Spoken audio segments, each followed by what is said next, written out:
Thank God, Nosferatu has finally come out right at the last minute before the year ends, and I gotta say, this was one of my most anticipated films of the year. I was pogging like a goddamn madman when I first saw the trailer. For those who may not know why I was so ecstatic for this movie, the director for this film is Robert Eggers, who is on a killing streak at the moment with his films, and so far they are all gas.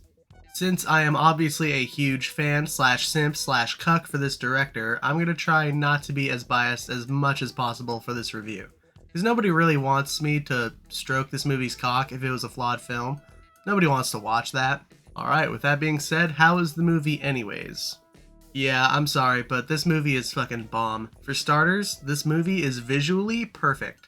The camera moves in such a way that it makes you feel suspenseful, and overall, it is just very creative camera work for sure. The cinematography and lighting is just on point. The shots in this movie feed you everything you need to know without feeling too crammed or overstimulated, and the lighting gives you just enough of what you need to see for the scenes to play out without feeling too dark and suppressed. And the sets are some of Robert Eggers' best, and you could easily believe that this is straight up just 1830s Germany, but with a more haunting atmosphere. The characters are all great, they all do their part, they're all a key part of the story. There's not much to say other than they work perfectly for this movie. And the acting. Oh, the acting. It's probably some of the best acting I've seen all year by a long shot. Everyone is on their fucking A game for this film. Bill Skarsgård is surprisingly amazing as Nosferatu. And I say that because I was afraid he was going to give a similar performance as he did in It, and that's just what I was expecting. Thankfully, not only did he not do the fucking clown performance, he also did just an amazing job playing Nosferatu, and it's honestly so good that he is my favorite actor to play as Nosferatu by a long shot. It is not even a competition.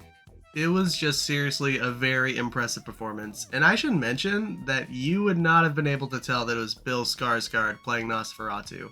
I couldn't even tell through the voice. It was just that impressive and convincing. All the other actors do a great job too.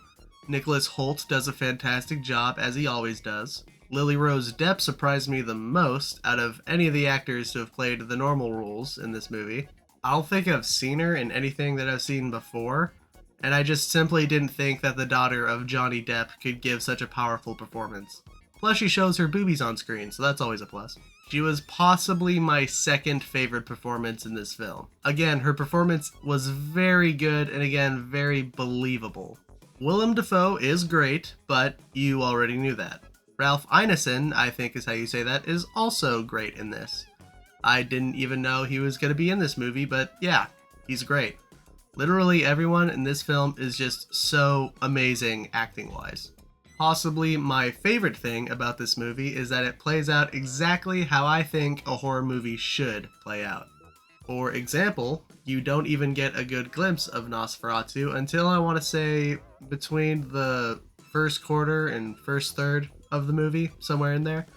But even then, you do not get a clear picture of his presence. You only get a taste of what he looks like and how fucking mean and terrifying he looks. This movie is also paced how a horror movie should be paced, in my opinion. Well, kind of anyways. It just quickly sets the movie up and just gets right into the meat and potatoes. It shocks me how often horror movies take an entire first act to only just set up the movie, making the whole movie feel like a fucking drag. The movie is also amazing at building tension and scaring the living shit out of you, like a good horror movie should.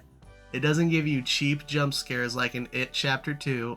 It just scares the hell out of you by building tension really well, and then by genuinely being a spooky little movie. The only thing that makes this movie separate from what I think is an ideal horror movie would probably be its length, because a lot of horror movies don't really need to be 2.5 hours long.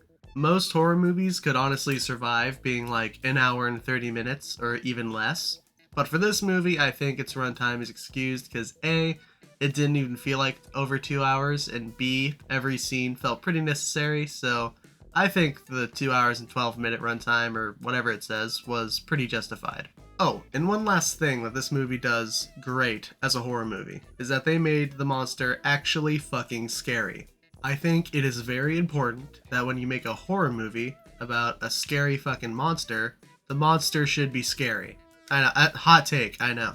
When I think of Dracula, it's definitely this movie's version of it. A tall, menacing, blistered, ugly as hell demon man. This is for sure my definitive live-action movie version of Dracula. Not this shit. Or another example of good monster representation. Granted, it is not a horror movie at all, but the movie that I think captures the visual idea of a werewolf the best is from Harry Potter 3. Because it's actually kind of fucking scary and ugly, and I love it. Alright, I'm getting off topic. Now, I know I'm jerking off this movie a lot, so I'm going to try and get into the negatives a little bit. Was there anything at all that I didn't love about the movie? Not kind of, but not really. I don't know, they're definitely like nitpicks. There's this one short and brief scene where Lily Rose Depp's character is basically saying, "Oh, why do you hate me? You've always hated me," to another character who has been taking care of her for like most of the movie. And it feels very out of place. Now, granted, you could easily say and argue that, well, it's the doing of Nosferatu toying with her mind and corrupting her. And then I would say, okay, fair point, and then I'd go fuck myself. But I think if there's one scene that I thought was the weakest, I would say it's probably that one. But it's not a very big scene at all. It's very short and very brief. It's not a big deal at all. Then I would say something about the ending. It is not a bad ending, but it is surprisingly quick, I would say. Now, I wouldn't say that the movie just decided to end, because that's just not the case. You can tell that this is the ending that Robert Eggers wanted, and it definitely ends with no loose ends, so there's that, but I don't know, I just wasn't expecting the movie to just kind of end on a dime like that. But it is a perfectly serviceable ending, so I'm not really mad about it. I just think it's worth bringing up.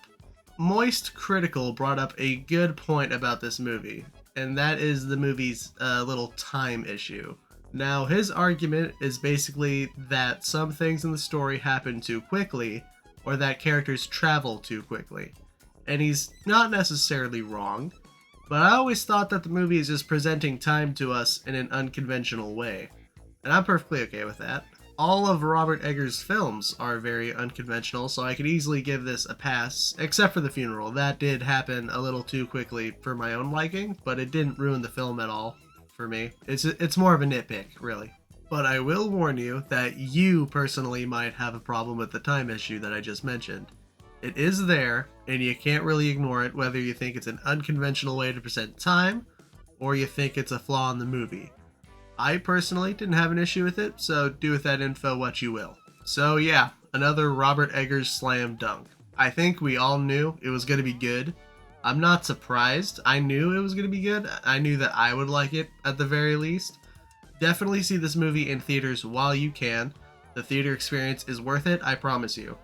With all this yapping done for, I'm going to give this movie a very impressive 9.5 out of 10.